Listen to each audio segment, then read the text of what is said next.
De retour aux professionnels, en début d'émission, je vous ai posé une petite devinette. À partir de quel moment vous pensez qu'un bébé peut entendre? Et ça se passe durant la grossesse. Pour y répondre, on retrouve nos professionnels de chez Lob, Sébastien Lantier, bonjour. Jessica Tremblay. Bonjour. C'est quoi la réponse? La réponse, c'est dès la 20e semaine de gestation. 20e semaine. Ça veut dire qu'est-ce qu'ils entendent exactement? Ce qu'ils vont entendre le plus, c'est sûr, vient en fait de l'intérieur du corps de la mère. Donc, on parle de son battement de cœur, du mouvement du liquide à l'intérieur du placenta, mais aussi de sa voix. Un nouveau-né est capable de reconnaître la voix de sa mère. Et pas de son père? De son père un peu aussi, mais il va Surtout préférer la voix de la mère qui l'a accompagné, évidemment, oui. dès la 20e semaine jusqu'à l'accouchement. Donc, dès la naissance, on entend. Et comment un bébé, un enfant peut développer son audition? Comme on vient de dire, d'abord, c'est prêt à la naissance à fonctionner. C'est sûr qu'il y a des sections de l'oreille qui doivent se développer entre-temps, mais dès la naissance, un enfant peut détecter un son. Donc, la première chose qu'on va apprendre, c'est à savoir qu'un son veut dire quelque chose. Il se passe quelque chose. Oui. Puis, on apprend à savoir qu'il y a plusieurs différentes sortes de sons. Donc, c'est pas tout le même son. Juste la différence entre pas et bas.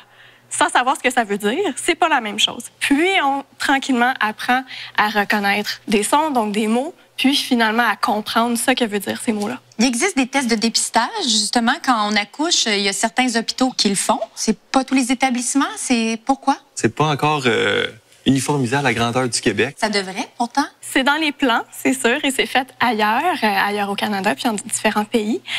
Pour l'instant, c'est certains établissements qui font le dépistage avant la sortie là, de l'hôpital. En attendant, il y a des cliniques comme les cliniques Club qui vont offrir ce service-là. Donc, une famille qui serait intéressée peut faire le dépistage là, quelques jours après la sortie de l'hôpital. Et à quel moment le parent peut se rendre compte que peut-être que mon bébé n'entend pas bien? On va déceler certains indices avec notre enfant. Par exemple, quand on y parle ou il y a un bruit d'impact, l'enfant ne se retourne pas, réagit pas. Il peut y avoir d'autres possibilités. Oui, certains signes peuvent être plus évidents, comme justement ne pas réagir à un son, surtout un son fort, comme l'alarme à feu qui se déclenche ou une porte qui claque. Mais ça peut être aussi subtil, qui ne semble pas toujours réagir si on est plus loin. Puis je vous dirais qu'en fait, là, la seconde qu'on a un doute, c'est une bonne raison. On n'a pas besoin d'un signe spécifique pour se poser la question. Il faut s'écouter. Exactement. Je connais une dame qui s'en est aperçue quand elle a cassé une assiette en sortant du lave-vaisselle, puis que son bébé n'a jamais réagi. Ça doit être assez traumatisant. Vous devez en voir de toutes les couleurs, exactement, des réactions parentales que c'est triste. C'est sûr que aussitôt qu'on a fait le dépistage, puis le test par la suite, on se rend compte que l'enfant a une perte auditive. Veux pas, c'est un deuil pour les parents. C'est pas le deuil de l'enfant parfait. La bonne nouvelle, c'est que ça se corrige bien pour la plupart des cas. Comment? Une des possibilités, ça va être l'appareillage auditif. Donc, on va ajuster les appareils auditifs directement selon l'audiogramme que Jessica va avoir fait préalablement. Donc, on va se baser là-dessus pour faire nos ajustements.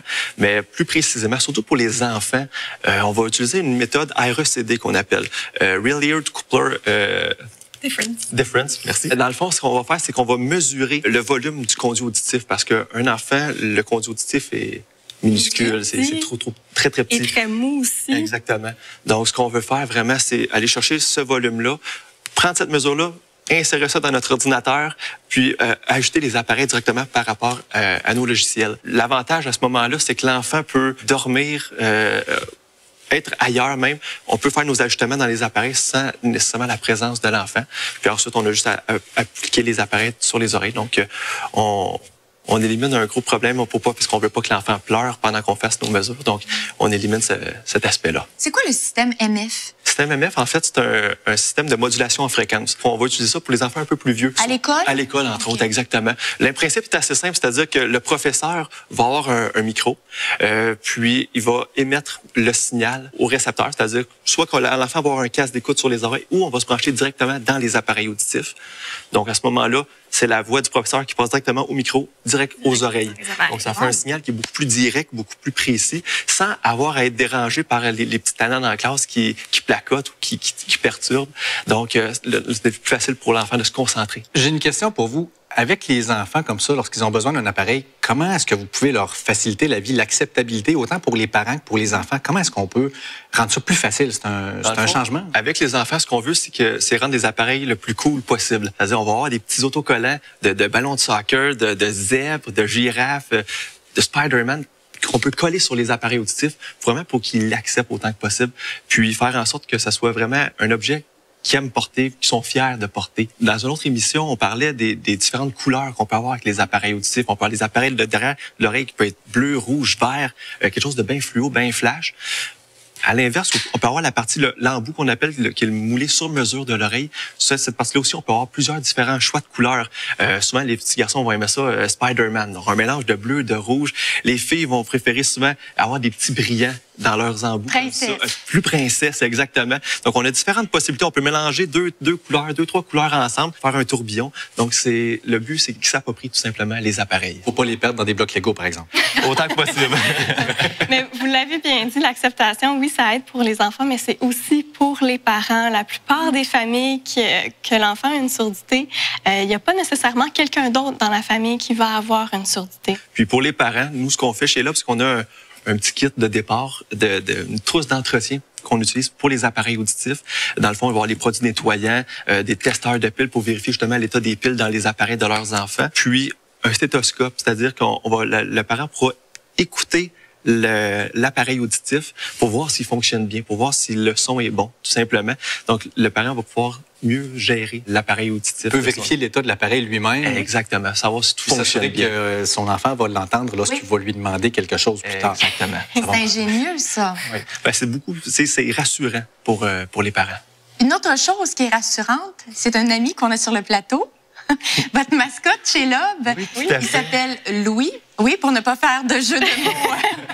On l'entend qu'il s'en vient. Qu'est-ce qu'il fait, Louis? Dans le fond, Louis, il nous aide à sensibiliser autant les enfants que les adultes, je vous dirais, oui, il au niveau de la santé auditive. Donc, on s'en sert, Louis, il vient avec nous quand on fait des rencontres dans les CPE, dans les résidences de personnes âgées, complètement à l'extrême, tous les salons de santé. Donc, il nous suit partout. Viens me voir, Louis, viens me voir. On va annoncer la pause ensemble. Une belle démarche. Merci beaucoup d'avoir été là. Merci, Sébastien, Jessica, très intéressant. Au retour de la pause, Dr Guy Benoît va être avec nous pour nous parler de l'importance d'avoir de belles dents saines toute sa vie. Tu as des belles dents, Louis? Aucune dent.